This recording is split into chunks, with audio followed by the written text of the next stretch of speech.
بسم اللہ الرحمن الرحیم۔ حضرت اویس قرنی رضی اللہ تعالیٰ عنہ کے چند مشہور اقوال زریں۔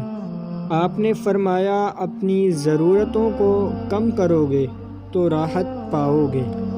فخر اس پر ہے کہ اپنے تھوڑے بہت مال پر قانے رہ کر دوسروں کی ملکیت پر نظر نہ ڈالے۔ اللہ تعالیٰ کی تقسیم پر راضی ہونا سچا ایمان ہے۔ آپ نے فرمایا، خشوع ایسی بے خبری کو کہتے ہیں کہ اگر اس حالت میں نیزہ بھی مارا جائے تو اثر محسوس نہ ہو۔ اگر جد و جہد کرتے ہوئے کامیابی کو صرف اللہ تعالیٰ کے سپرد کر دو گے تو لوگوں سے بے پرواہ ہو جاؤ گے، اور یہی حقیقی استغنا ہے۔